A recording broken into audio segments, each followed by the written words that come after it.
Muy buenas tardes, bienvenidos a otro capítulo de la Hora del Té. Hoy quiero decirles que estoy absolutamente feliz porque tenemos un panel maravilloso para hablar de un tema que es maravilloso también. Y quiero además decirles que muy a propósito me tomé el capítulo para darles la bienvenida porque hoy vamos a hablar de un tema que de verdad creo que es de las cosas más interesantes que podemos debatir acerca de todo lo que ha sido la historia de la producción cultural que tiene este país y es la telenovela venezolana.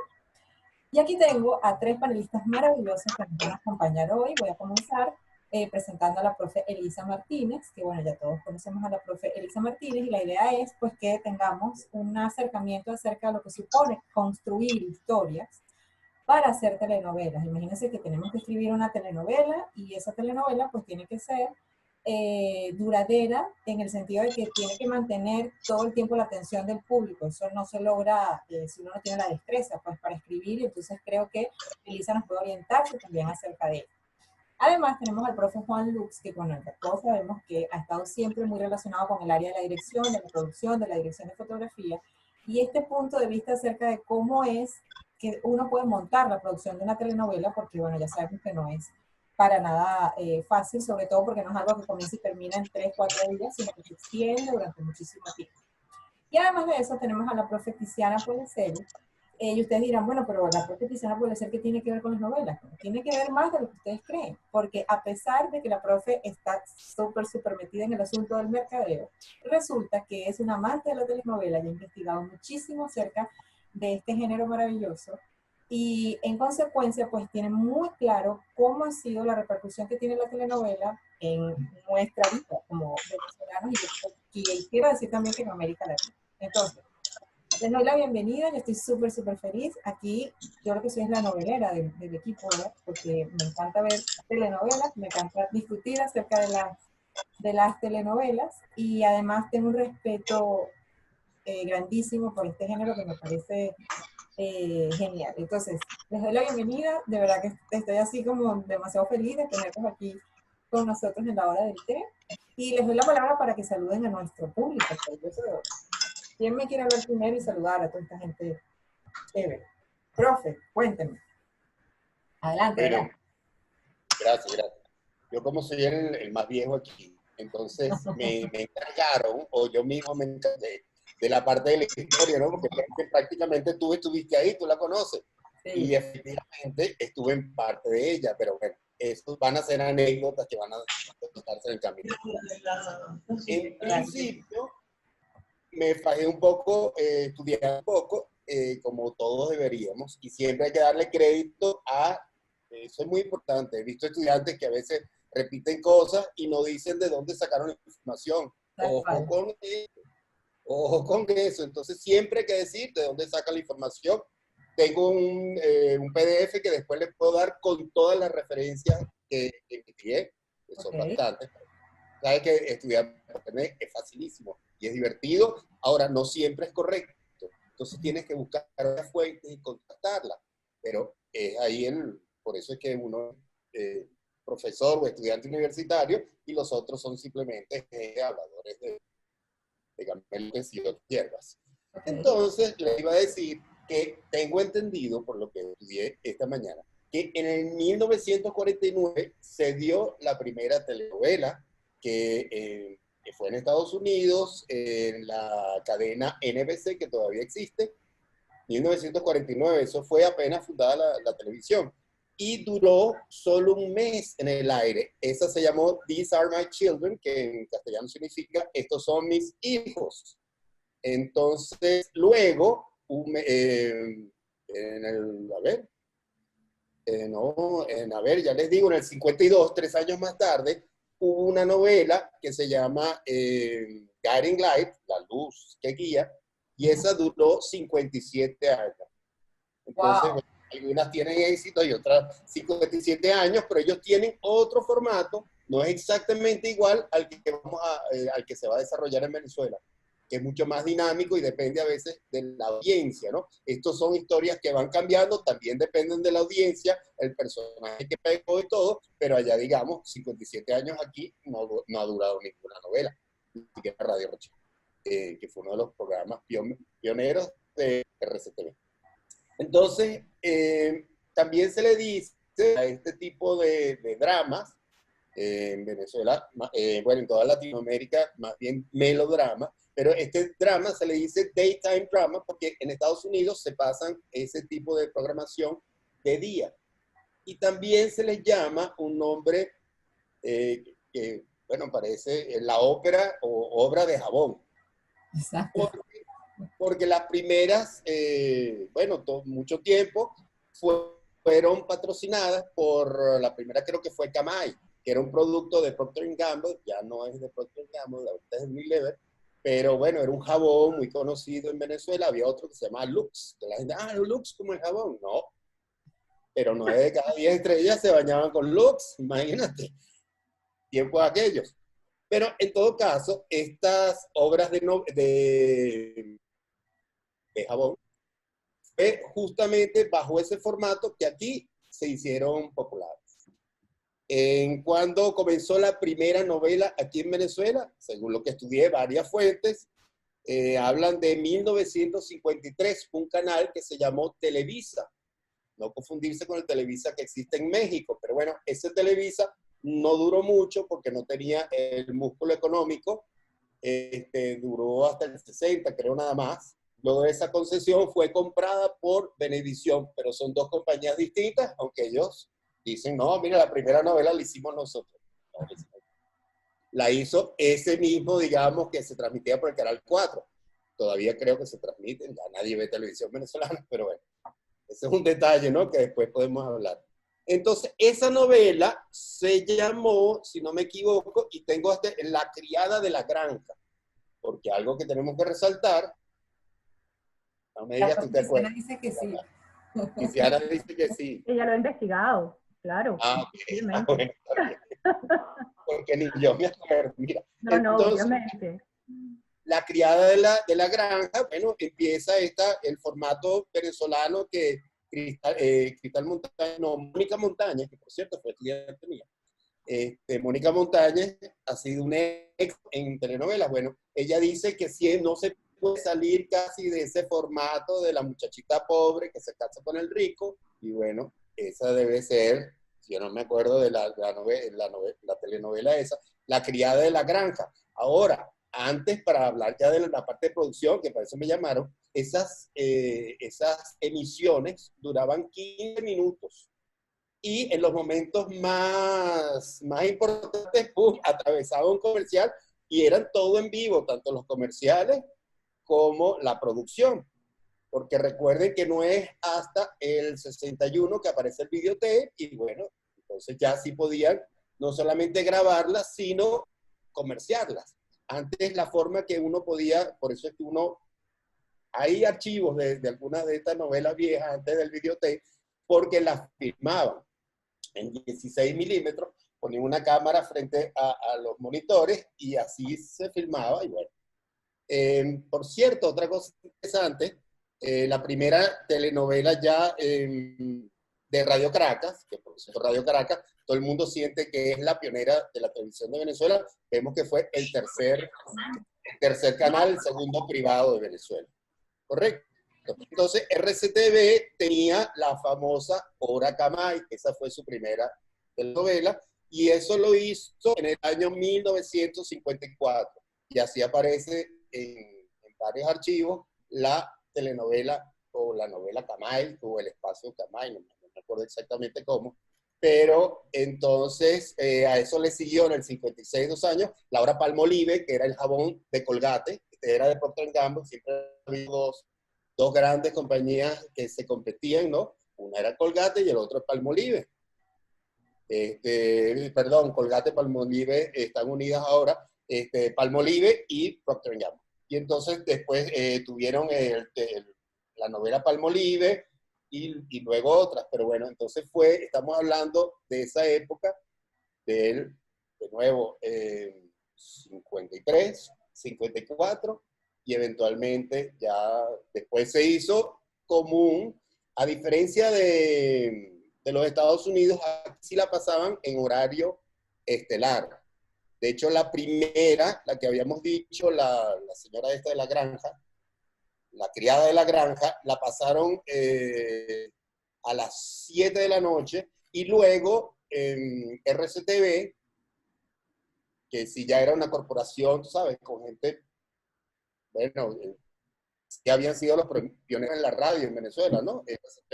Radio Caracas, Radio Caracas Radio. Entonces, ellos manejaron muy bien, consiguieron estos patrocinantes y bueno, y les fue bien hasta que se les acabó la concesión supuestamente. Todos sabemos que les cerraron esa fuente bueno, de interés y desde ahí, pues, hoy en día, nada más para terminar la historia, en el año, a ver, en el 2018, ya Venevisión, que era la única que estaba produciendo, declaró que no iba a hacer más telenovelas en Venezuela. Primero porque, como saben, la televisión esta comercial, vive de los patrocinantes. ¿Y patrocinar qué? ¿Quién va? O sea, ya no hay publicidad, bueno, mataron. Esa es la historia pequeña de la telenovela que yo quiero contar. Profe Tiziana, que la veo ahí asintiendo con la cabeza y como pensativa. No, porque nada más hizo muy bien la tarea el profesor.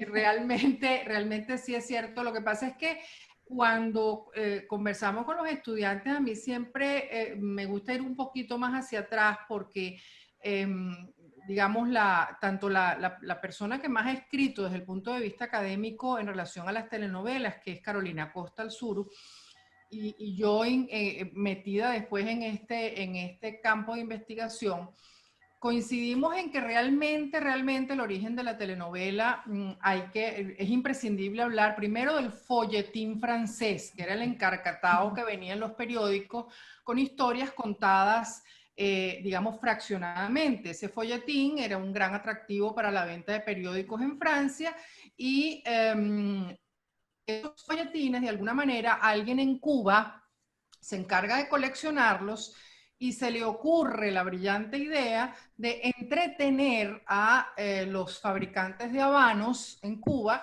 leyéndoles esos folletines que venían de Francia. Los traducía, porque él era haitiano, él traducía eso del francés al español y ponía a personas a leer a los fabricantes de tabaco para entretenerlos, porque eso es un trabajo muy fastidioso. Por supuesto, cuando nace la radio, ese formato se traslada a la radio. Entonces no podemos hablar de telenovelas sin mencionar que el antecedente es la radionovela, ¿ok? De hecho, los primeros actores de radionovelas eran lectores de folletines en las fábricas de habanos en Cuba.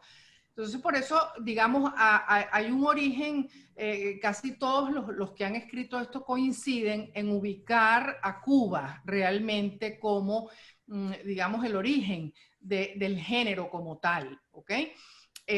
Yo tuve la ocasión para mi trabajo de investigación de poder entrevistar a alguien que está vivo, está muy lúcido y empezó leyendo folletines en una fábrica de habanos en Cuba hace 90 años, que es Arquímedes Rivero. Arquímedes Rivero comienza leyendo en Cuba folletines en las fábricas de habanos cuando era un niño, un muchachito, luego se convierte en actor de radio, justamente interpretando una de sus interpretaciones más famosas, El Derecho de Nacer, que es de Félix B. Cañé, que fue este personaje que tradujo los primeros folletines al español, ¿ok? En Cuba. Entonces, Arquímedes, digamos, como fuente viva, me refiere de alguna manera esta historia, y a manera de complementarlo, evidentemente, cuando uno habla de Cuba, la gente tiende a pensar que esa Cuba es la Cuba de hoy. Y quisiera aclarar que la Cuba a la que yo me estoy refiriendo es la Cuba antes de Castro, que desde el punto de vista de comunicación estaba más adelantada que los Estados Unidos. Y eso es muy importante tenerlo claro, porque también así uno puede medir el tamaño de la destrucción que ha ocurrido. Cuba tenía más salas de cine que Nueva York, por ejemplo. O sea, Cuba tenía un desarrollo gigantesco en materia de comunicaciones. Cuba fue el primer país que transmitió un juego de pelota desde un dirigible, por ejemplo. Es una cosa que en Estados Unidos ni siquiera se soñaba y ya los cubanos lo habían inventado. Entonces, es importante tener claro que lo que significó Cuba para la historia de la televisión, ¿ok? Era un país, insisto, que estaba muy avanzado. Tenemos que no sé, mencionar, hay todo, el que le interese el tema, le puedo mandar todo lo que significaba Cuba en materia de comunicaciones antes de Castro. Entonces, evidentemente, que ahí hay un foco, ahí se genera pues una importante materia prima para la producción de este género, que por supuesto, después que los cubanos empiezan a viajar, ojo, otro detalle importante, los cubanos de dinero iban a Estados Unidos como nosotros íbamos antes a Margarita, o sea, ese tránsito, y aquí está mal que yo diga todas estas cosas porque tenemos una cubana como panelista, pero a veces los cubanos tienden a ser mucho más humildes y discretos de lo que la gente cree, ¿no? Lo que significó Cuba desde el punto de vista de comunicaciones fue muy importante. Entonces, cuando empieza a moverse políticamente el país y los cubanos empiezan a abandonar Cuba, Venezuela recibió a muchos de esos cubanos que habían aprendido a hacer televisión y que habían aprendido a hacer radionovelas y telenovelas. Entonces, esa es una de las razones por las que Venezuela se convierte en lo que se convierte, porque todo ese talento llegaba de Cuba. Entonces, y evidente, lo que dice el profesor es totalmente cierto. La primera telenovela que se conoce es importante especialmente para los más jóvenes que comprendan que hay una razón de ser, de que todo esto, de que tengamos nosotros la producción que tenemos, porque nosotros en aquel momento, en los años 50, heredamos ese talento que Cuba perdía exactamente por las mismas razones que ese talento que formamos ahora se va de Venezuela. O sea, la historia tristemente se repite. Entonces, por eso yo siempre trato a los estudiantes de echarles este cuento, primero para que se den cuenta que la historia se repite, pero segundo para que se pueda entender la dimensión y el drama de lo que significa lo que estamos viviendo nosotros ahora y lo que hemos vivido. Bueno, y cierro esta primera parte diciendo que realmente yo no solamente no conocía el género, en mi casa de niña no me dejaban ver telenovelas. Entonces yo ni siquiera conocía el género. Me introduzco en esto buscando ejemplos para mi clase de mercadotecnia internacional. Yo quería buscar ejemplos que los estudiantes de comunicación social pudieran entender de lo que era la exportación de un producto venezolano y su talento. Una de las cosas que yo explico en clase es la forma como una empresa o un producto se internacionaliza exitosamente. Tristemente, la telenovela es el ejemplo de todo lo que no hay que hacer en materia de internacionalización y en eso se basa. Después lo convertí en un trabajo. Encontré que una universidad en Italia estaba sumamente interesada en lo que yo estaba haciendo y en este momento pues ya les he enviado 3 avances o 3 papers, llámenlo como ustedes quieran, de todo este trabajo porque ellos están sumamente interesados porque ahora tienen el boom de las telenovelas turcas, etcétera, hay todo un movimiento. Entonces estoy, digamos, trabajando para esa otra universidad que está muy interesada y por supuesto que sea una venezolana les parece fascinante. Entonces eso me hizo meterme en ese mundo, tuve que empezar viendo telenovelas porque no conocía nada y la verdad que ocurriendo eso en los últimos años en los que estuve de directora de la Escuela de Comunicación, en realidad yo diría que el 50-60% del material lo saqué de mis horas del té con la gente que trabajaba conmigo en la escuela, que a veces no eran del té, sino eran la sobremesa, ¿ok? En realidad, en mi caso, eran la sobremesa en mi oficina, y allí yo me fui nutriendo. Elisa me iba contando las cosas que yo necesitaba saber de lo que ella bien sabe en el área de guionismo, etcétera. Otra profesora me nutría de otra cosa. Y realmente fui armando este trabajo de investigación que, bueno, espero concluirlo ensamblándolo todo en algo a publicar. Y evidentemente, a medida que me iba metiendo en ese mundo, lo primero que pude constatar es la injusticia que existe en el mundo literario en general, de menospreciar un poco la telenovela. Y digo injusticia porque entre más investigo, más me doy cuenta que probablemente ha sido uno de los productos venezolanos más importantes que nosotros hemos tenido, y ha aportado mucho más culturalmente al país de lo que probablemente de las cosas negativas que ha tenido, que también las ha tenido, ojo con eso. Entonces, digamos, de alguna manera me ha servido este trabajo para eso, y bueno, y después en la próxima ronda ya les contaré un poquito más de las cosas que he ido encontrando en ese trabajo de investigación, que ya lleva cerca de 65 entrevistas a directores, actores, productores, guionistas de telenovelas que son venezolanos y están repartidos por el mundo trabajando. Exacto, porque hay muchísimas personas que, bueno, yo le cuento a mis estudiantes que hay muchas telenovelas que se hacen, por ejemplo, en México, que la gente que las realiza son venezolanos, incluso las historias, ¿okay? Lo que a veces las adaptan y, bueno, le cambian el nombre y tal, pero termina siendo la misma historia. E incluso la otra vez estaba revisando unas cosas en internet y encontré Cristal, hecha por TV Globo. Sí, Pero Cristal tiene respecto 6 versiones. los nombres de todos los personajes, ni siquiera le cambiaron los nombres a los personajes. Sí. Y eso de verdad me impactó, y creo que eso alimenta el hecho de que respeto profundamente la telenovela y hace que cada día la respete más. Elisa, de mi corazón. Bueno, yo creo que ya se ha hecho todo el análisis histórico y todo el cuento histórico que se puede hacer. Ya lo han hecho el profe Juan y Cristiana. Evidentemente, la historia de la que yo conozco, esta que empieza en Cuba, es, por supuesto, referencia siempre. Por supuesto, van a ser de Félix Cañet, que ya en el año 48 era radiada, o sea, en Cuba, en el año 48. Imagínense de lo que estamos hablando. No soñamos con ver ninguno de los que estamos aquí. Y ya era un radio, ¿no? Y por supuesto, a México. Pero lo interesante, y creo que es mi función aquí, hablar un poco.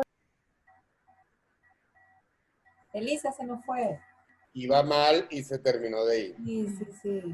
Bueno, o sea, iba mal en el sentido que el audio... Exacto, el audio no nos estaba ayudando. Miren, el profe Carlos Torres nos escribió hace ratico que me parecía muy interesante lo que nos estaba contando la profe Tiziana sobre el origen del folletón francés, ¿no? El folletín francés. Dice, creo entonces que incluso se puede hablar en hispana desde hace muchísimo más tiempo. Es decir, el Quijote, por ejemplo, de Cervantes, usó ese formato y los juglares generaban audiencias para leer capítulos, incluso la estructura narrativa de dejar para el final el capítulo de suspenso de lo que vendría en el capítulo siguiente. Entonces él nos hace referencia a que Dámaso Alonso tiene un extenso trabajo sobre esto. A lo mejor la profesora puede investigarlo, o si es que no lo ha hecho ya, que puede conseguir información. Hay una cosa, profe, que yo siempre le cuento a mis estudiantes, si es que una vez en el departamento de audiovisual apareció volvió Elisa, volvió. No sé si fui yo o si... ¿Te escuchamos? ¿No te escuchamos? No. Tiene el micrófono prendido. Sí, pero no la oigo.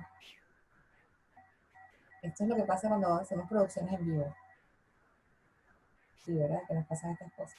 Pero bueno, mientras Elisa se reconecta, les estaba contando que una vez estábamos en el departamento audiovisual, estaba la profe Tiziana, y ella me hizo un comentario que yo no tenía idea.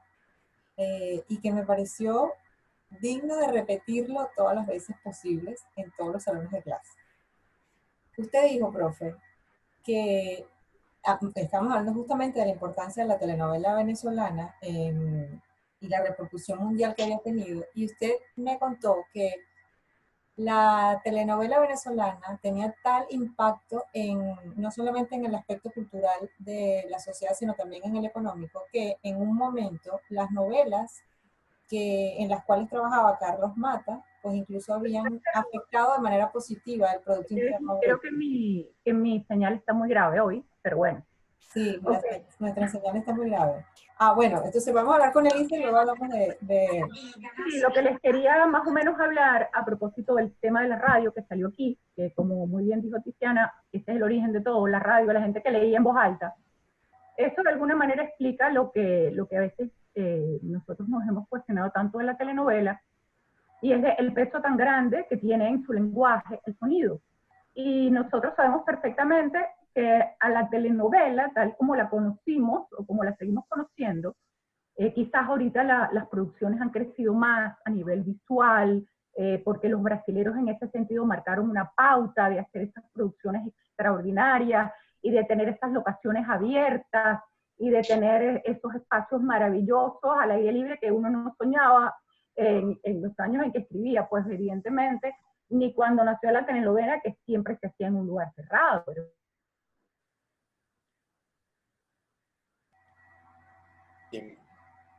Ya no te oigo. Este fue el audio. No te...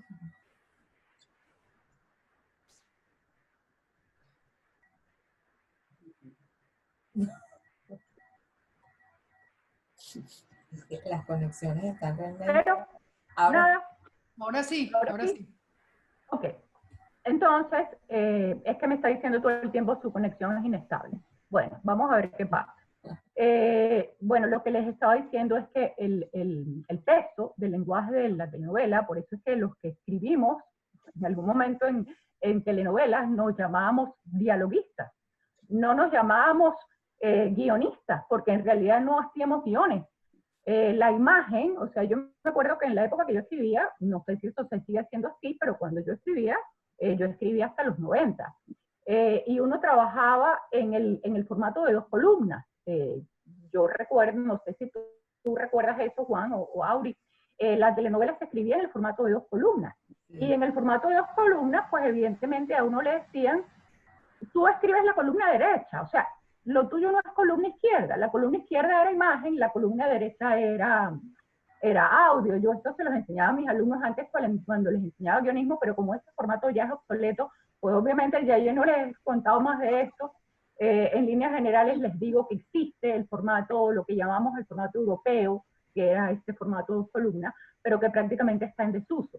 Cuando yo escribía telenovela, era el formato de 2 columnas. Y uno escribía columna derecha. Y cuando uno escribía columna izquierda, uno le decía, usted no se mete en eso, mija. O sea, básicamente, usted no escribe imagen, ¿ok?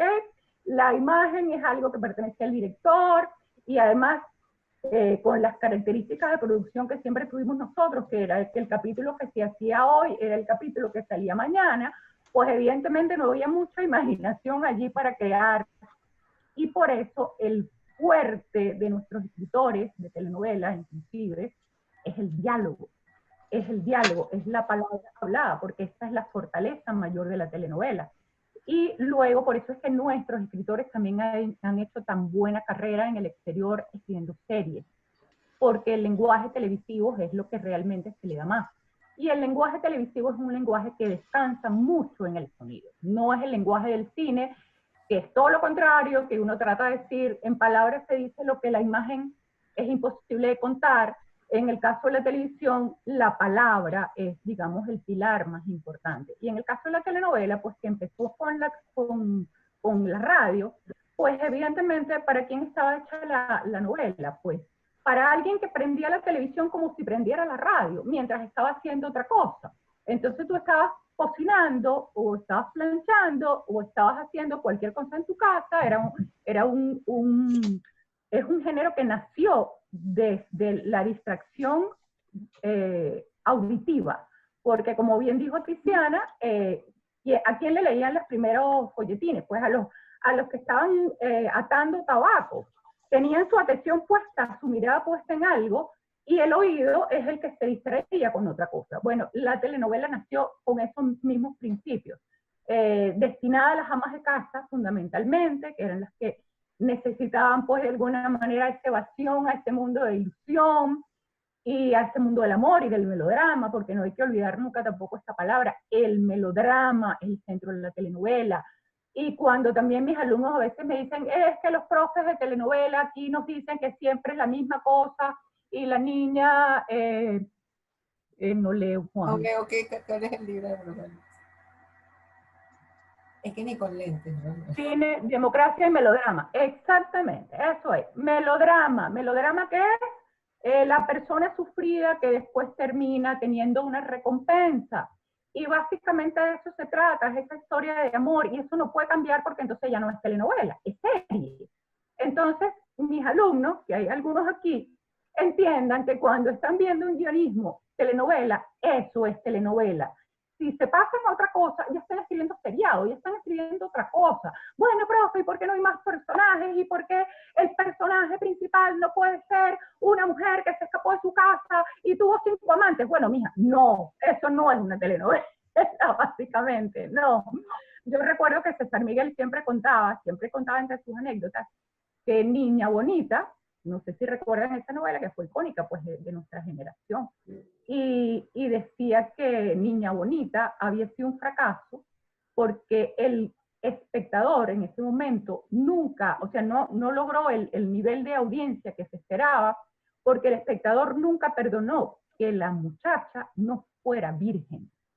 Que no es lo mismo que Leonela a que la violaron, ¿no? Eso sí se perdona. No es lo mismo, es que la niña había tenido una relación sexual en los primeros capítulos de la historia. Y al público no le gustaba eso. La protagonista tenía que ser virgen, tenía que ser pura y luchar contra viento y marea con su pureza en función de ser feliz, como la Cenicienta, ¿verdad? Y eso básicamente es la telenovela y va a seguir siendo así, y uno sigue viendo telenovelas y siguen siendo así. Y no hay manera de cambiar eso y no es criticable por eso. Es como que uno diga, la tragedia griega es fastidiosísima porque ahí todo el mundo termina muerto. Bueno,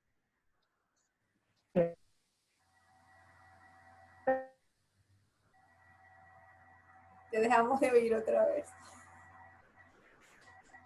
Yo le digo así como para que deje la historia ahí. No la... ella nos entiende. ¿Qué nos está haciendo una seña? No sé. No te oigo.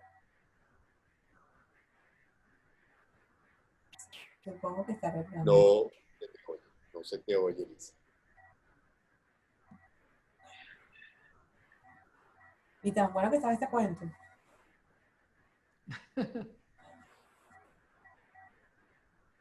Ahora ni siquiera la veo. Creo que eso, si no, mientras vuelva, una anécdota rapidita. Le dije que le iba a soltar de vez en cuando. La primera vez que yo me siento en un estudio a ver a un director que era César Enríquez, que no, el de la escalinata. Ahí volvió. Sí, ahí vuelve. Okay. Volvió. Bueno, básicamente eso es lo que quería decir con respecto al lenguaje, con respecto al guión. El guión de la telenovela era muy limitado. La capacidad de uno de escribir como escritor, pues obviamente era bastante limitada, y por eso es que, bueno, ahí tenemos a un Leonardo Padrón, que es un poeta, un hombre de palabra, y que llega perfectamente bien al campo de la telenovela. Y sigue haciendo telenovela. Leonardo Padrón ahorita está en México, ¿okay? y está haciendo novela. Y son gente que se consagraron pudiendo haber escrito 1000 cosas más. Les gustó este nicho, se sienten cómodos en este nicho, y es absolutamente respetable porque, como les dije, pues mira, es como decir lo mismo, ¿no? Porque en la tragedia griega todo el mundo se muere y porque todo el mundo tiene que terminar mal. Bueno, en la novela todo termina bien. Básicamente. Todo termina bien. Elisa, me permito complementar. A ver, no todo termina bien. Hay algo muy positivo de las telenovela, ¿el malo se malo muere termina o mal. va preso? Exactamente. El malo termina mal y el bueno termina bien. Esa es No es lo mismo, que no es lo mismo que lo que ha ocurrido porque la gente del género telenovela rechaza muchísimo a la gente que trabaja en narcoseries. Porque ellos consideran que en las narcoseries se hace apología del delito, mientras que para ellos esa conceptualización de que en una telenovela el bueno tiene un final feliz y el malo tiene un mal final es muy importante, ¿no? Entonces... Es cierto, cierto. Yo creo que lo de los narcos para mí no es telenovela, para mí es seriado, No. Es un híbrido ahí particular, pero obviamente que está novelado, pero no se puede catalogar como telenovela, o sea, lejos de eso, no es melodrama. La señora de Cárdenas no es telenovela, existió en esa época de nuestra telenovela dorada, lo que se clasificó después como telenovela de ruptura, que era la telenovela que pretendía romper las reglas. Pero contadas novelas hay en ese género. Los brasileros apostaron mucho a la telenovela de ruptura, hicieron muchas, bueno, Vale Todo, por ejemplo, también de nuestra época, es una película donde los malos salían triunfantes y se montaban en un avión con los reales y se iban. Y eso fue una telenovela brasilera, por eso es que existió mucho entre la gente de mi generación la discusión de si los brasileros realmente a veces hacían telenovela o hacían otra cosa, ¿ok? Y sí, existe esa discusión, porque básicamente el final de la telenovela es ese, es el final rosa, donde el premio es para los que se han sacrificado y han sido buenos, y el castigo para los que han hecho daño y han sido malos. Y eso no tiene por qué estar mal, aunque estemos acostumbrados a Tarantino y a todos los antihéroes en nuestro mundo presente, y los jóvenes sean, evidentemente, los jóvenes de ese antihéroe, porque con ese antihéroe han crecido, existen otros tipos de héroes, y eso también en mis clases lo he contado muchas veces. Y hay héroes que sí, que son perfectos y no tienen nada de malo. No tienen nada de malo. No todos tienen que ser antihéroes. Y tenemos que mantener esa apertura de mente para aceptar todo lo que la televisión o el cine nos ofrece sin necesidad de encasillar que esto es bueno porque hay malos y los malos ganan o pueden ganar, o porque el mundo es así y la gente es buena y mala. Bueno, todo eso está muy bien. Pero es que a veces cuando la gente busca telenovela no busca ver tanta humanidad, no busca ver tanta cotidianidad. También hay derecho a escapar un poquito de esa línea tan frágil que tenemos en nuestro posmodernismo, que divide cada vez menos el bien del mal. Entonces, evidentemente, esta línea muy clara del bien y el mal está muy clara en la telenovela. Y eso es lo que nosotros queremos rescatar de ella. Aquí nos están escribiendo qué pasaría, por ejemplo, entonces con la adaptación de la telenovela Juana la Virgen a una serie ahora de televisión en Estados Unidos. Entonces, eso que se hizo en Estados Unidos, que es básicamente replicar la misma historia con los mismos personajes, pero en otro idioma, ¿sería entonces una telenovela o, dado pues el sistema de producción que se utiliza, ya no es considerado como tal? ¿Qué piensan ustedes? Yo pienso que depende cómo termine la historia. Betty la Fea es una novela, porque termina como una novela, porque tiene todos los ingredientes del melodrama. A pesar de que la protagonista sea fea, tiene que convertirse en bonita para triunfar. Okay. Tiene que convertirse en bonita. Fíjense lo dramático que es eso, pero eso es el melodrama. Y yo creo que lo de la que mencionaste, Juana la Virgen. Juana la Virgen también va a terminar siendo lo mismo, sí, depende de qué ingredientes quiten o pongan. Ahí no hay duda que Juana la Virgen es telenovela. De hecho, Netflix la clasifica en su índice como una telenovela. Es telenovela. Sí.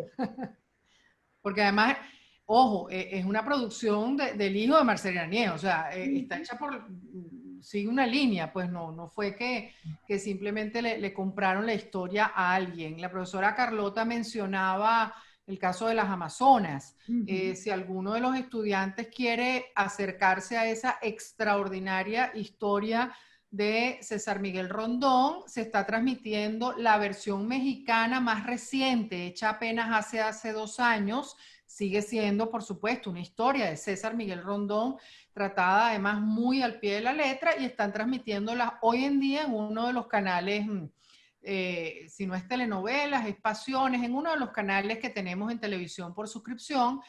Creo que se llama Telenovelas. Se está transmitiendo Las Amazonas, que hecha en México, con talento mexicano, donde nada más hay 2 actores venezolanos, pero es la historia de César Miguel Rondón y es una extraordinaria historia. Bueno, la profe Carlota justo nos está diciendo que se puede conseguir en YouTube la versión original, es decir, la venezolana. Interesante, no sabía. Ojo, es importante también para los estudiantes. Radio Caracas Televisión hace 2 semanas sacó su maestría y además está gratis en este momento, y allí están colgadas las telenovelas más importantes de Radio Caracas. Faltan algunas para mi gusto, pero hay una selección extraordinaria. Está Por Estas Calles, está Estefanía, y la pueden ver completa en la app de Radio Caracas Televisión. Okay. Profe, Tiziana, vamos con la pregunta que le había dejado en el aire sobre eso que me contó una vez en la oficina acerca de que las novelas de Carlos Mata de hecho habían procurado pues un aumento en el Producto Interno Bruto de Venezuela. ¿Cómo es eso? Sí, bueno, lo primero que hay que tener en cuenta que las telenovelas venezolanas, yo he contado que es coincidente, y saqué un promedio porque evidentemente difieren un poquito las cantidades, pero estamos hablando de que Venezuela llegó a exportar en su mejor momento más de $2 millones anuales en telenovelas. Eso es mucho dinero. Eso no es una tontería. De hecho, traten de hacer la multiplicación y no hay ceros, pues en este momento, para lo que eso significa, $2 millones digamos, anuales en exportación de telenovela. Esas fueron cifras muy, muy importantes que iban sumadas, por supuesto, a una divulgación bastante extensa de lo que son las telenovelas. Una telenovela venezolana, aún no, ninguna otra le ha roto el premio Guinness de ser la telenovela en más número de idiomas doblado, y es una telenovela venezolana, Sandra, protagonizada por Coraima Torres y un actor puertorriqueño, Ríos. ¿Okay? Todavía no hay una novela, ni Betty la Fea, ni ninguna telenovela ha roto ese récord, ¿ok? Y eso también te dice mucho de lo que fuimos nosotros como telenovela. Yo traté justamente con miembros de las embajadas correspondientes de corroborar algo que yo había leído, y la verdad que las 2 fuentes que contrasté, que pude entrevistar, me dicen que eso efectivamente fue así. Yo en mis trabajos lo refiero de los consulados correspondientes, pero en el conflicto bélico de Kosovo se decretó una tregua a la hora de la transmisión de las telenovelas venezolanas. En ese momento ambas partes guardaban el armamento y se ponían a ver televisión. Allí hubo también problemas en esos países porque, como no entendían la característica de la ficción, hubo manifestaciones de masa en un momento en que una de las protagonistas fue presa. Entonces hubo unas manifestaciones como nunca vistas en algunos países reclamando que liberaran a la persona, porque ellos no lograban entender que se trataba de ficción, pensaban que eso estaba ocurriendo en la vida real, ¿no? La verdad que cuando me correspondió entrevistar para mi trabajo a Carlos Mata, quien además, debo decir, fue generosísimo en toda la información que me suministró, para él en lo personal, este tema fue muy duro porque él se convirtió en una figura, o sea, él mismo dice que él no estaba preparado para lo que tuvo que enfrentar en España y en los países que visitaba, después que se transmitía Cristal y la Dama de Rosa, que fueron, digamos, esas fueron las 2 producciones que rompieron de alguna manera el cristal y que internacionalizaron el género, ¿ok? Y la gran pregunta que la gente se hace es, bueno, pero ¿por qué fue Venezuela y no México que nos llevaba a la delantera en producción de telenovelas? Esa es la verdad. Y la explicación es una de las clases que yo doy en Mercadeo Internacional. La explicación es justamente el hecho de que México es un país muy grande y produce, y en aquel entonces producía telenovelas solo para ellos. ¿Qué significa eso? Que eran demasiado locales, demasiado regionales, demasiado de ellos, y no era un producto de exportación. Nadie lo iba a entender fuera de México. ¿Qué pasa con Cristal y la Dama de Rosa? Que si uno ve hoy en día esas dos telenovelas, no están ubicadas en ningún sitio en concreto. Es una casa de ricos y una gente pobre, pero no te hablan de lugares concretos, no te hablan de platos determinados. La moda es una moda, digamos, bastante uniforme, si se quiere, la ropa que usaban. Entonces fue un producto de exportación que podía ser entendido en cualquier parte del mundo. ¿Y por qué fue eso así? Porque nosotros somos un país pequeño. Entonces nosotros ya teníamos una influencia externa de moda, de peinados, de lenguaje, de una serie de cosas que nos hacía internacionales. Entonces, producir de esa manera hizo que esas telenovelas tuvieran el éxito que ni las brasileras ni las mexicanas, que era en ese momento, nos llevaban, digamos, delantera en ese sentido. A mí me duele un poquito cuando yo en la clase lo primero que pregunto es cuál es el origen de las telenovelas y tal, no sé qué. Entonces me dicen, o hablamos de las telenovelas y la gente cree que las telenovelas colombianas vinieron antes que las venezolanas. Déjenme decirles que todas las telenovelas en la mayor parte de los países aprendieron a hacer telenovela gracias a nosotros. El autor de Betty la Fea lo dijo en una entrevista para la revista Gato Pardo. Todo lo que sé de telenovelas lo aprendí en Venezuela con venezolanos. Entonces, hoy en día a mí me hablan de las turcas, que están muy de moda. Tengo rastreado, tengo firmado bueno, 12 venezolanos trabajando en Turquía haciendo telenovelas. O sea, estamos hablando de que nosotros estamos en todos lados dando clases. Es verdad. Es que además Es genial. es impresionante, además es conmovedor, ¿no? Saber que...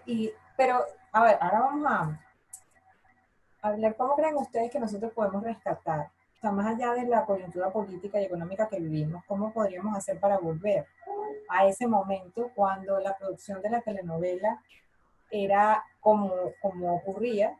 Y además de eso, seguir manteniendo como el norte de que la telenovela se convierta otra vez, o sea, porque había que rescatar muchas cosas, en un producto de exportación. ¿Cómo podríamos, qué se les ocurre? ¿Qué podríamos hacer? ¿Vamos a cambiar las historias? No creo. Los demás. Yo tengo mi respuesta, pues. Ah, cuéntame. Profesor Juan. A ver, yo quería decir solo una cosa. Ajá.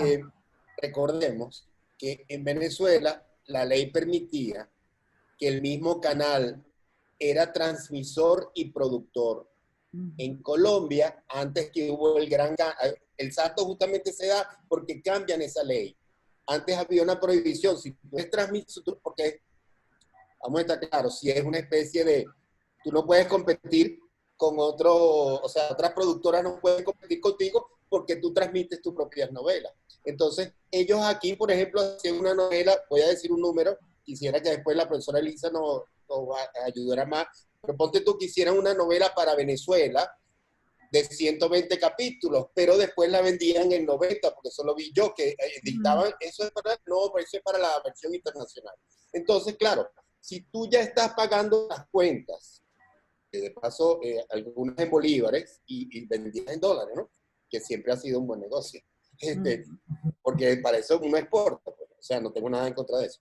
El punto es de que ellos podían aquí pagar los costos con las publicidades, porque de verdad tenía mucho rating la novela. Era el programa de más rating, para los que no conocen esa época. Entonces, tú pagabas aquí las cuentas y después tenías ese beneficio adicional que te hacía muy competitivo, que es lo que hacen los Estados Unidos. Los Estados Unidos nos puede vender películas para que consuma el resto del mundo, porque ellos, la industria tiene un gran público, que era lo que decía la profesora Polesa. En Brasil igual, cuando vimos la calidad de las producciones de Brasil, porque ¿cuántos brasileños son? Entonces ellos podían invertir más y sin embargo Venezuela le dio muy buena competencia a Brasil por mucho tiempo a nivel mundial, que sigue siendo muy interesante y de eso nos puede hablar más también la profesora Polese, que desapareció, abandonó. Le tocó a ella ahorita. Bueno, entonces, ¿qué dice Lisa sobre la cantidad de capítulos? Porque, fíjate, lo que yo leí, y la realidad aquí en Venezuela es que te alargaban la novela, Claro, claro. y te ponía interesante. Por ejemplo, habían gente que contrataban para un par de capítulos. Oye, pero mira, como que te vienen 2 capítulos más, o 2, ¿cómo se llaman? 2 llamados más, porque ese personaje está pegando. Entonces tú como actor, imagínate, oye, yo voy a hacer que el personaje sea bien interesante. Y bueno, otra cosa que quería contar era que yo vi a César Enríquez, que como ustedes saben fue el que hizo La Escalinata en 1950, director venezolano, nacido en Puerto Cabello. Creo que es muy importante que los estudiantes aprendan de cine venezolano, porque esa es otra forma de querer a tu país y crear esa industria. Eso es muy importante. Pero bueno, este César Enríquez, él dirigía después telenovelas. Y entonces yo lo vi dirigiendo una vez una de Delia Fiallo, no me acuerdo cuál era. Y entonces era el guión así y ponchaba por audio, porque me acordó lo que dijo la profesora Martínez. Y entonces él ponchaba por audio. Y entonces yo le decía, pero usted no ve las dos. O sea, así como, bueno, tu oficio no es ser director de televisión, que para mí es la imagen y el encuadre. Él me decía, no, primero hay un contrato con esta señora, que si tú o sea, si el tipo dice algo mal, tienes que, por eso habían los apuntadores. Y bueno, le quitaba la actuación, pero al actor le da una seguridad de que no se va a olvidar. No podías cambiar una letra de ese parlamento. Y eso viene con lo que la profesora Martínez decía, que es algo como auditivo, que a veces tú estás, las señoras aquí en Venezuela tenían su televisor porque había unas telenovelas de casa, en la cocina. Y entonces ella estaba preparando la cena, pero estaba viendo y de paso había unas horas en la tarde que pasaban 2 horas de telenovelas más. O sea que a veces se producían 4 horas de televisión y mientras estaban produciendo estas se producían las otras, se vendían al exterior. ¿No? La industria venezolana era tan maravillosa que cuando llegó HBO para HBO Latinoamérica, viene a Venezuela, porque aquí como dijo la profesora Polese, había gente muy bien entrenada, gracias, y que bueno, que habían aprendido, e incluso al principio sobre todo, la televisión de Venezuela era mejor, como dijo la profesora Polese, que por ejemplo la de Miami era así como paupérrima al lado de la nuestra, el gusto, todo, y bueno, también por la inmigración que tuvieron allá, que no era tan. Entonces se lo dejo a usted. En relación a la pregunta de Aurimar, fíjate bien, hay que entender lo que está diciendo el profesor, es muy relevante porque hay que entender que ya el esquema de trabajo cambió. Las productoras tienen una independencia real y entonces ellos se están ubicando físicamente en un sitio, pero captan el talento bueno de todos los países. Entonces, nosotros, si ustedes revisan los créditos de cualquiera de los trabajos que está haciendo Telemundo hoy en día, que probablemente es el que ahora le picó adelante con relación a otras empresas. Los programas más exitosos de Telemundo vienen de Argos, y Argos es una empresa que tiene sede en México, que tiene sede en Miami, que tiene sede en muchos países y donde la plantilla de venezolanos es enorme. O sea, pero no estoy hablando de actores nada más, estoy hablando de todo tipo de trabajadores, ¿ok? Guionistas, productores, directores, etc.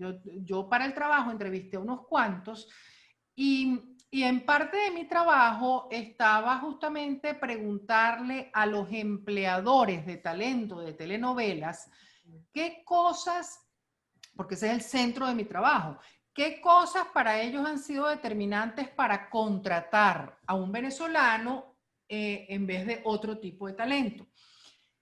Y para que, yo no sé si eso responde la pregunta que tú estás haciendo, Aurimar, para que, a mí sí me la responde porque quiere decir que lo que estamos haciendo en las universidades, modestia aparte, porque también la modestia hay que dejarlo a un lado en algún momento. Lo que estamos haciendo nosotros en las universidades es muy importante y me lo corroboró este trabajo. Cuando yo entrevistaba a los empleadores, le hace que no eran venezolanos, y les preguntaba claramente, bueno, usted entrevistó a este actor, porque ya yo había hecho la entrevista con el actor y el actor me había dicho, bueno, a mí me contrataron para 3 capítulos. Ajá, pero yo por supuesto me daba la tarea de ver lo que estaba haciendo antes de entrevistarlo. Decía 3 capítulos, pero si yo te vi en toda la temporada completa o te vi en toda la telenovela completa, me dice, bueno, es que a mí me contrataron para 3 capítulos y después me dejaron. Por supuesto, cuando iba a entrevistar a quien le había dado el trabajo a ese actor, pregunté, bueno, tengo entendido que usted me dice, sí, es que como los venezolanos no hay. Bueno, explíqueme eso, porque además nosotros hablamos muy mal de nosotros mismos siempre, ¿verdad? Entonces me dice, bueno, primero y principal, el actor venezolano se sabe cuando llega un llamado, se aprendió lo que tenía que decir. No hay que estarlo forzando, ni apuntando más de la cuenta, ni nada. Es probablemente el empleado más responsable que hay. Es el que llega a tiempo, el que no falta, el que... Bueno, y empieza uno como que ¿verdad? Le empieza uno a llamar la atención que te lo diga un mexicano, que te lo diga un cubano en Miami, que no les gusta admitir ese tipo de cosas. Me dice, es que no hay como los venezolanos. Cuando le pregunté al dueño de un canal mexicano, usted contrató a este escritor para una telenovela y ya tiene viviendo en México 20 años, bueno, 20 no, 15. Es que no hay como los escritores venezolanos, pero bueno, ¿cómo que no hay? Primero y principal, saben escribir. En segundo término, si te dicen que te van a entregar 5 capítulos el miércoles tengo los 5 capítulos en la mano. Y eso para mí es un valor gigantesco. Otro me dijo, este muchacho no era tan buen actor, pero era tan responsable, que yo inventé, yo le dije a los guionistas que escribieran una cosa paralela, porque yo ese muchacho no lo quería perder, pues porque era tan colaborador, tan compañero. Yo me decía un actor, cuando yo llegué a México a trabajar en una telenovela, bueno, hice lo que yo hago siempre en lo que hacía, siempre en el canal donde trabajé. Yo recogía mis cosas del camerino y en eso llegaron las mexicanitas, señor, ¿qué hace usted recogiendo? Eso es mi trabajo. No, pero es que en mi país yo recojo mi camerino. No, ¿cómo se le ocurre? Porque dicen, es una cosa que no se acostumbra en otros países, ¿no?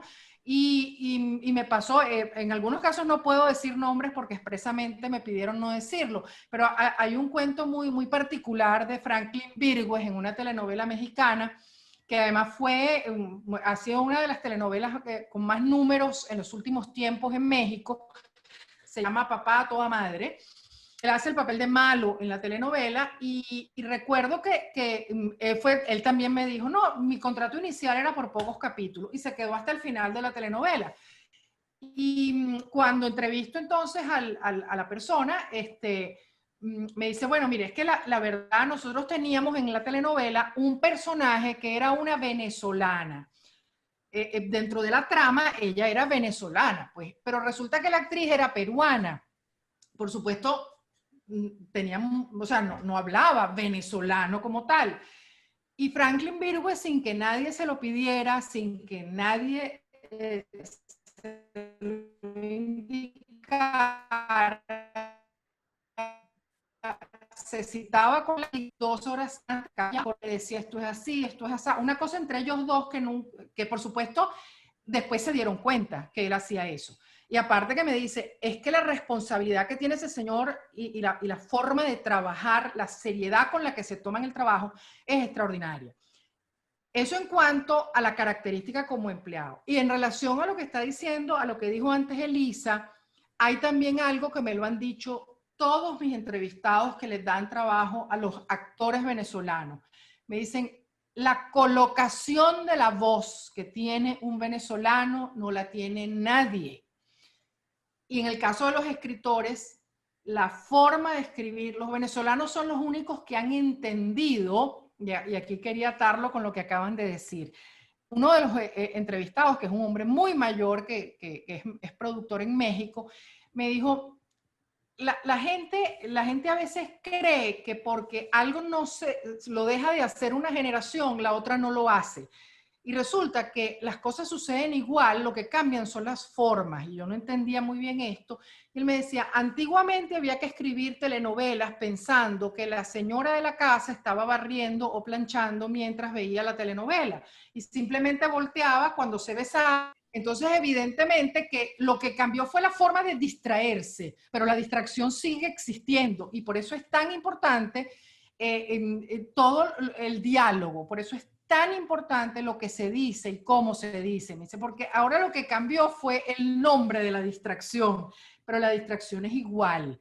Entonces, dice, los venezolanos saben escribir, los actores colocan la voz, le dan el color a lo que están diciendo, como más nadie lo sabe hacer. Entonces, yo creo que eso nos dice que algo bueno de este lado estamos haciendo. Entonces, futuro, mientras sigamos formando gente como lo estamos haciendo, el futuro va a existir. ¿Cuál es el reto? El reto es que esas productoras ahora vengan a Venezuela, ¿ok? Y vengan a hacer la telenovela aquí, dándole trabajo al señor del casting, dándole trabajo al vestuarista, a todas esas cosas que ahora no les damos trabajo.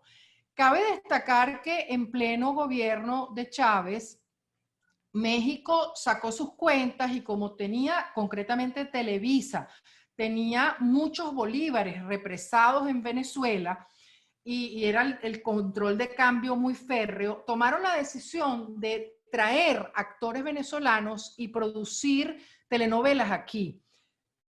Las dos primeras fueron muy exitosas y la tercera, ellos metían a todos los actores porque eran mexicanos, pero todo lo demás era venezolano, todo lo demás, lo único que era mexicano eran los actores.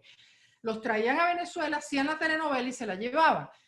En la tercera telenovela atracaron a todos los actores en el autobús cuando venían subiendo y el sindicato de actores dijo se acabó. Pero eso incluso en los peores momentos nuestros era un negociazo porque producir aquí era muy económico y evidentemente hubiera sido una tremenda oportunidad de negocio. Y la tumbó concretamente la inseguridad. Ni el tipo de cambio, ni los costos, ni nada. Los actores estaban encantados de venir para acá, pero no llegaron, creo que culminaron la tercera telenovela, por cierto, una de ellas, una versión de las Amazonas fue, ¿ok? No la que está ahorita en el aire, pero sí fue una de las versiones de César Miguel. O sea que no sé si respondo a tu pregunta, sí hay posibilidades, claro que hay posibilidades, porque aquí tenemos muchísimo talento. Porque es tan maltratada, es un género tan maltratado la telenovela, dice Jesús Navas. Saludos, Jesús. Bueno, yo creo que esta pregunta fue un poco lo que yo respondí. Primero, como dice Cristiana, nosotros siempre hablamos mal de nosotros mismos. Y si la telenovela era un género que se nos daba bien, que se nos daba fácil, porque esa es la verdad, pues estaba mal la telenovela, porque eso es manía nuestra de siempre criticarnos y decir que lo que hacemos siempre está mal. Pero aparte de eso, yo pienso que en el momento en que empezaron a aparecer los géneros como las series, definitivamente aportando algo diferente, una manera de narrar diferente, quizás más actual, más consona con la vida presente, en la manera de narrarse, en la manera de contarse, en las tramas, en las temáticas, pues definitivamente la telenovela se nos fue haciendo cada vez más ajena, y no solamente que la despreciábamos, sino que tendíamos a decir que esa era un género inferior, un género para la gente de bajo nivel cultural. Básicamente esa era la acusación fundamental que se le hacía a la telenovela, porque eso no tenía la gente que pensar, porque eso no tenía la gente que ponerle cabeza, porque claro, tú lo oyes y ya entiendes todo. Y yo me acuerdo que en la época en que todavía a los televisores uno podía ponerles la pantalla en negro. Y entonces yo me acuerdo que era un chiste típico: ponle la pantalla en negro del televisor y solamente escucha para que tú veas que entiendes igual y no necesitas ver nada. Y yo dije, bueno, puede ser cierto, pero es que esa es, de nuevo, la característica de la telenovela. Entonces yo creo que no podemos comparar peras con manzanas, Jesús. Si empezamos a comparar la telenovela con, qué sé yo, con una serie, qué sé yo, con CSI o con cualquier serie que tenga muchísimos años en pantalla y que se haya renovado año tras año y que funcione y que además nos mantenga el interés y estamos pendientes de la próxima temporada. No podemos comparar la telenovela con Game of Thrones, ¿ok? Son géneros diferentes, son cosas distintas. Sin embargo, en mi humilde opinión, dentro de todas estas series, en la mayor parte de ellas, predomina siempre una línea. O sea, recuerden que cuando hablamos de series, hablamos que hay por lo menos 3 tramas que funcionan simultáneamente, y por lo menos una de esas 3 tramas es un melodrama. Eso no falla. Entonces, a menos que sea una cosa cómica o un sitcom, pero en cualquier serie seria, larga, o sea, o no había una línea melodramática en Game of Thrones, ¿ok? Todos los jóvenes fanáticos. Entonces, siempre en casi todas esas series muy largas, que tienen muchísima producción, siempre hay una línea melodramática. ¿Por qué? Porque eso es lo que genera la empatía. Por favor. Entonces, cuando criticamos el melodrama, definitivamente estamos distanciándonos de algo que es humano, y es que el ser humano se conecta con las historias por cómo te tocan. Por cómo te tocan. No te conectas con la historia por cuántos muertos hay. A lo mejor los muertos que hay, a lo mejor te llaman la atención un día y te pegan, ay sí, qué sangrienta, qué despliegue de acción, pero a la hora de la verdad, ¿con quién te conectas? Con el personaje y con su sufrimiento. Entonces, eso siempre es una línea melodramática que está subyacente ahí en todas las series. Sí. Yo agregaría, Elisa, respondiendo la pregunta, por lo menos de mi experiencia entrevistando a todo ese talento, yo tengo que reconocer que inclusive hay algo de no querer darse un puesto al propio talento que trabaja dentro de las telenovelas, especialmente cuando hablo de escritores, guionistas. Como generalmente no viven solo de eso, inclusive en sus currículum les gusta destacar cualquier otra cosa. Escribió tal libro, hizo tal cosa, es conductor de tal y cual cosa. Y los de las telenovelas es como si les diera pena, como si les diera... Yo me doy cuenta cuando los estoy entrevistando, que es como que les diera, sí, como que les diera pena decir que trabajan en telenovelas, ¿no? Pero algo que a mí me llamó muchísimo, debo decir que la parte más divertida de este trabajo de investigación, que tiene 3 años haciéndose, porque además, por supuesto, como estoy empeñada en hacer entrevistas en persona. Ahora, bueno, con estas ventajas del Zoom se me facilita un poco la cosa, pero yo, una de las cosas que empecé a hacer como para darme cuenta de cuáles eran las reacciones, es que en cualquier reunión donde yo iba, yo trataba de introducir el tema de las telenovelas de alguna manera, ¿no? Y bueno, debo decir que ha sido la parte más divertida. Ya mi esposo lo toma como un chiste, porque yo donde llego empiezo y tal cosa. No, bueno, es que el trabajo de ascenso me tiene hasta aquí. Y entonces a veces son reuniones de intelectuales, de economistas, de estos así reputados, de estos de alta gama, ¿no? Porque los que me conocen saben que yo me muevo realmente en un ambiente más de economistas, más de... Y a veces, no, es que estoy haciendo un trabajo, tal cosa. Y entonces, ¿pero de qué?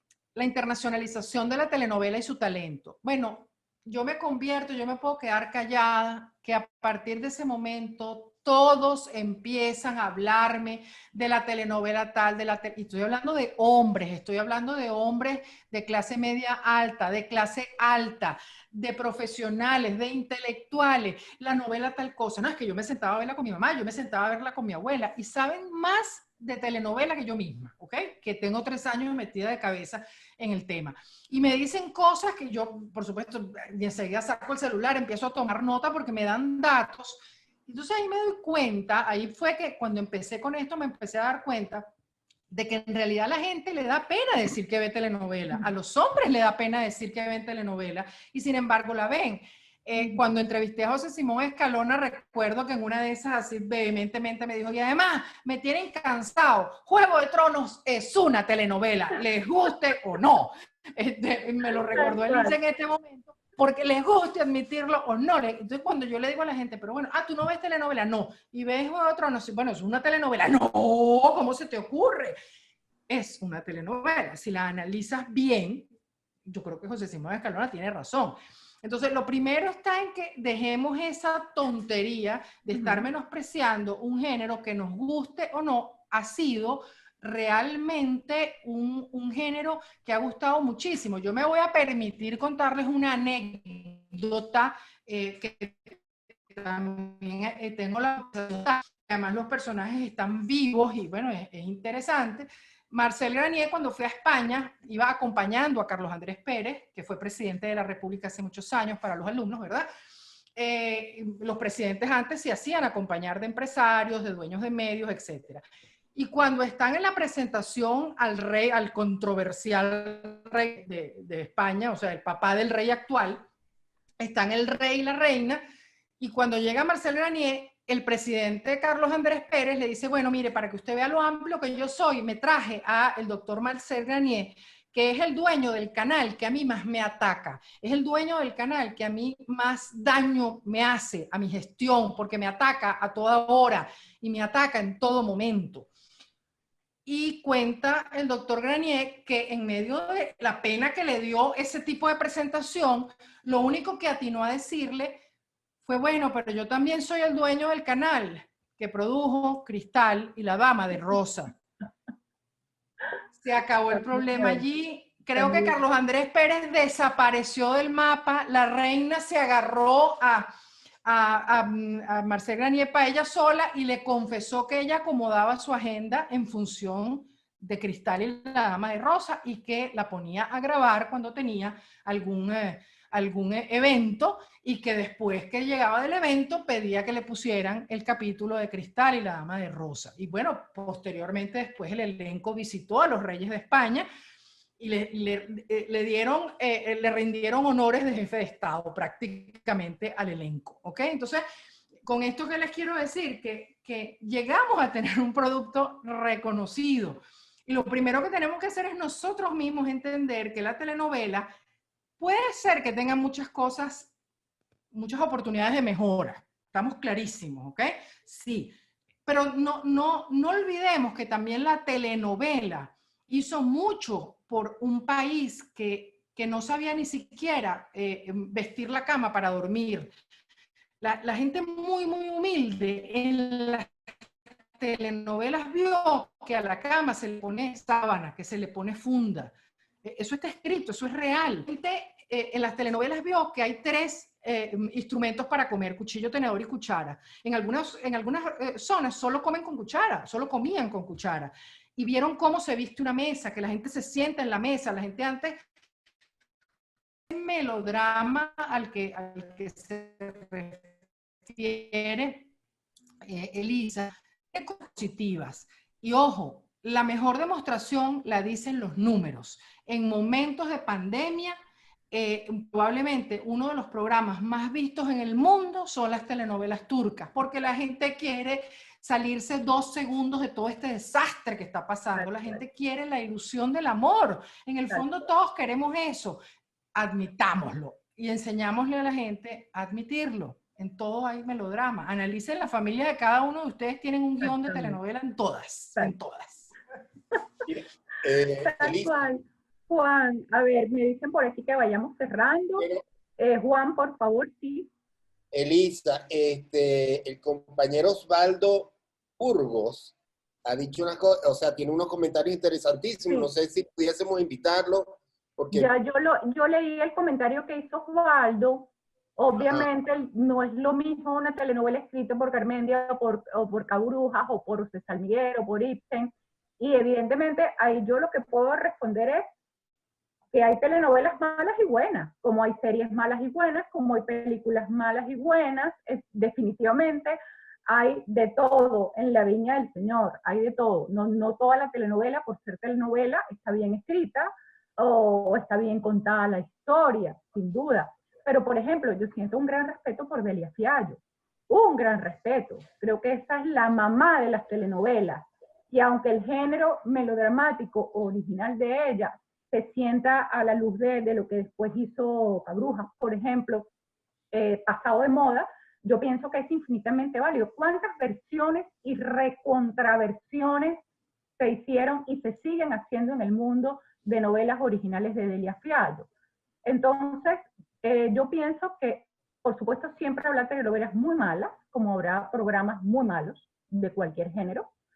Y se trata, pues, yo creo que básicamente de eso, de ver cada uno en lo que es, en cuál es su esencia, y si responde dentro de lo que es su esencia a una calidad más o menos decente, evidentemente. Hay buena calidad y hay mala calidad en todo. Y, por supuesto, uno ve esas telenovelas que hacen en Miami y uno, pues, wow, se queda loco y te da risa lo malo, aquella mezcolanza de acentos, aquella loquetera, o sea, cosas ya demasiado estereotipadas, porque bueno, son recursos fáciles para vender. Pero eso no es una buena telenovela, ni es lo que nosotros nos referimos con la telenovela que nosotros hacíamos, que hicimos muchas telenovelas de muy buena calidad, tuvimos muy buenos escritores, que todavía siguen por ahí, y bueno, creo que hay que defender este género, porque si hay un género propiamente latinoamericano, es ese, no hay otro, es ese. De hecho, cuando hemos intentado nosotros, ¿cuántas veces se intentaron en Venezuela en los 90, los principios de los 2000? Se intentó imitar el sitcom. Es que el sitcom no es latino. O sea, algo tan sencillo como eso, el sitcom no es latino, no responde a nuestro humor, no responde a nuestra velocidad, es diferente, eso es un género gringo. Entonces los intentos que hubo aquí de hacer sitcom fracasaron, porque no se puede competir en cosas diferentes. Yo, por ejemplo, siento que cuando los norteamericanos hacen telenovelas, siempre siento que es una telenovela gringa. Nunca me conecto igual, nunca, nunca, nunca. Yo siento que la telenovela es nuestra, es latina, y siempre tiene que tener el corazón latino para funcionar bien. Así como la serie, el sitcom, que es este género gringo, es gringo, y nadie lo hace tan bien como ellos, nadie. Una cosita que quería decir, chiquita. Primero, nosotros somos profesores de comunicadores sociales. Entonces, en ese sentido, pues sí me encantaría que primero rescatar la telenovela como vehículo para emitir mensajes, no solamente para proteger la virginidad, sino una cantidad de transformaciones, así como ya no vamos a comer con cuchara, como el ejemplo que dijo la profesora. Hay miles de mensajes positivos que se pueden dar. Hubo una novela que voy a remitir como ejemplo, que creo que se llama Rafaela, donde luego he conocido en la vida personas que llegaron a estudiar medicina, mujeres, antes las mujeres no estudiaban medicina mucho. Exacto. Era como un círculo cerrado del machismo, pues. Y entonces, esa novela que trataba sobre una mujer, creo que humilde, que estudiaba medicina, bueno, le cambió la vida a alguna, pues, o sea, y no fue una novela que yo vi, creo que fue de Chelo Rodríguez, pero... Chelo Rodríguez, ciertamente. Pero el punto es de que las novelas sí pueden ayudar a transformar una sociedad que necesita, no que la sociedad norteamericana no necesite cambio, ellos se conforman con reír. Exacto. Y lamentablemente, el efecto de transculturación que ha habido ha sido del norte hacia el sur. Total. Y eventualmente nosotros tenemos que decirle a nuestros estudiantes que busquen esas raíces nuestras, porque no es que podamos ser una copia, definitivamente vamos a lograr el éxito en cualquier parte, porque sí estamos bien preparados. Y de eso nos tratamos de sentirnos bien con eso. Pero el punto es de que tenemos una responsabilidad con la gente que está aquí, porque de nuevo la historia se repite si no aprendemos la lección. El ejemplo que dio la profesora Colese, de que ahorita los venezolanos son un ejemplo de trabajo en el mundo, caramba, yo tengo otras historias de que no era así. No voy a mencionar personas porque se menciona para felicitar a la gente, no para recriminarle cosas, pero no se aprendían sus papeles, había una cuestión de divismo, habían actrices, ex-mises, que podían llegar a votar un director porque tenían ciertas influencias con la alta gerencia. O sea, y toda la estructura de los canales, recuerden que habían, yo que fui director, yo estaba un poquito más arriba, pero el resto era personal obrero. Y entonces creo que también debemos hacer de que, bueno, ese clasismo que se ve en las novelas, también se ha superado, bueno, en lo que podamos, con nuestro granito de arena, y bueno, y que se formen aquí en la universidad gente que ayude a esa transformación. Sí, yo di un ejemplo muy básico del origen, pero en la lista que nos suministra el profesor Burgos, no sé si leía Leonardo Padrón. Leonardo Padrón probablemente es una de las personas más importantes que tenemos en este momento trabajando en México. Los dos últimos trabajos que ha hecho Leonardo Padrón han superado en cifras, o sea, ha sido un exitazo para Televisa en lo que se refiere a su trabajo como tal, y concretamente una de las telenovelas además rompió también unos esquemas allí importantes. Hay una actuación muy buena de un actor venezolano, Henry Saca, y hay siempre, digamos, actores dentro de esta telenovela. Pero quiero mencionar el caso de Leonardo Padrón, porque Leonardo Padrón, lo que pasa es que ya esto, digamos, ocurrió, es más reciente y la gente tiende a no recordarlo. Leonardo Padrón saca una telenovela hace algunos años protagonizada por la fallecida Mónica Spears, que puso sobre el tapete lo que era la condición Asperger, el autismo, la condición de autismo de Asperger. En Venezuela, ustedes no tienen idea la cantidad de gente que tenía dentro de su familia, personas con esa condición, que no entendían lo que les pasaba a esas personas, no sabían cómo tratarlos, no sabían cómo administrar, digamos, esa condición dentro de un miembro de la familia. Y la telenovela, nada más y nada menos que la protagonista tenía Asperger. Entonces, ahí se le dio un mensaje extraordinario, lo que hizo esa telenovela para todas esas familias que estaban teniendo eso y no sabían, digamos, qué hacer y cómo hacer. Ejemplos como esto puedo dar muchísimos. En este momento las telenovelas mexicanas están haciendo un trabajo extraordinario, ya que lo suman con, hacen promoción, por ejemplo, de programas específicos que hay en algunas alcaldías de México con relación al cáncer de mama, por ejemplo. Entonces siempre introducen en la trama una persona que sufre, que le detectan el cáncer de mama, y en la telenovela le dicen qué tiene que hacer, dónde tiene que ir, y hay escenas dentro del centro asistencial. Esas son cosas importantísimas dentro de lo que puede, en realidad, hacer una telenovela por la sociedad, etcétera, y hacia eso de alguna manera hay que apuntar, ¿no? Pero la gente está trabajando en eso. Y otro nombre muy importante que no lo veo en la lista de Osvaldo, pero para que lo agregue ahí a su lista de escritores que está haciendo un trabajo extraordinario también escribiendo en México, es Alberto Barrera Tisca. Él vive en México desde hace mucho tiempo y está escribiendo y escribe telenovelas.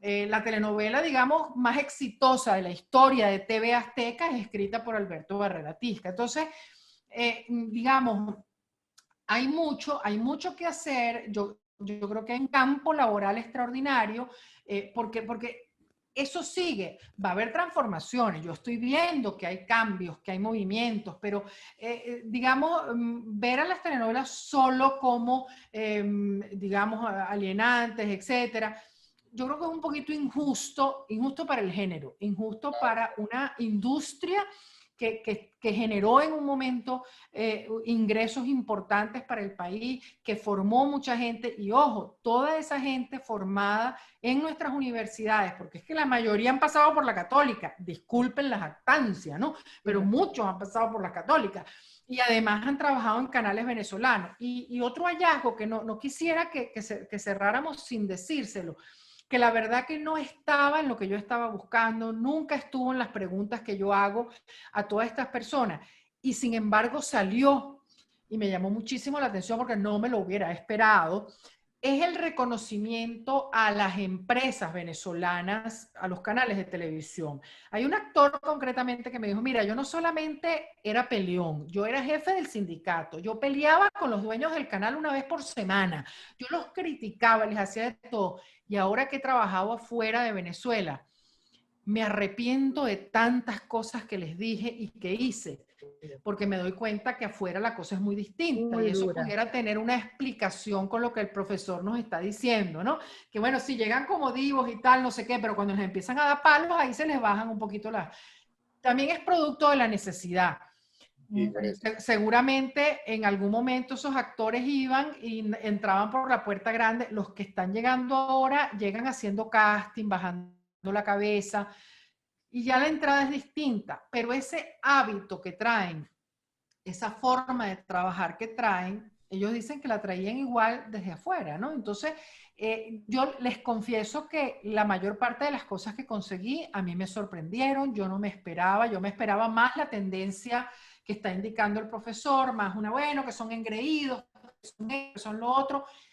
Debo confesarles que no me he conseguido con eso. Me he conseguido con un panorama totalmente diferente y lo que más me ha gustado es eso, el tema de la formación, la disciplina, el compañerismo.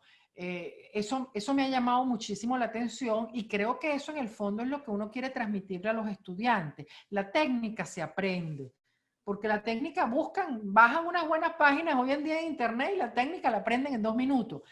Pero lo que uno trata de transmitirles en la universidad es disciplina, es orden, es un esquema de trabajo, es una forma de hacer las cosas, que eso es lo que de verdad los va a ayudar afuera, ¿no? Y ahí es donde yo aspiro que realmente toda esa gente, yo tengo toda la fe del mundo, que toda gente que está regada, porque además tengo 2 o 3 grabaciones que ellos después me dijeron, bueno, sí, si lo quieres, muéstralas y tal. Pero en muchas de las entrevistas que yo he hecho, al final de la entrevista, ya cuando yo apago la grabadora, etcétera, muchos han llorado así abiertamente y me han dicho, mi gran sueño es regresar a Venezuela a hacer telenovela. Yo quiero morir en Venezuela haciendo telenovela en mi país. Ese es su deseo. Y bueno, a mí no me queda sino decirle, es mi deseo también. Yo estoy en Venezuela trabajando para que eso ocurra y luchando. Tú luchas del lado de allá y en algún momento nos reencontramos todos. Bueno, yo creo que esta es la lucha de todos desde el rincón y desde la trinchera que nos haya tocado. Pero yo creo que en el fondo ese es el sueño de todos. Y bueno, me toca despedir porque Auri se fue, se la llevó la señal definitivamente. Entonces, bueno, agradezco mucho tu presencia, Tiziana.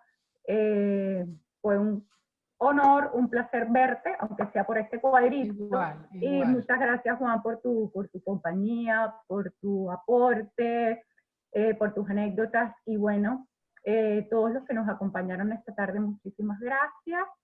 El próximo miércoles, por cierto, valga la cuña, aquí está Genevieve, tenemos un conversatorio.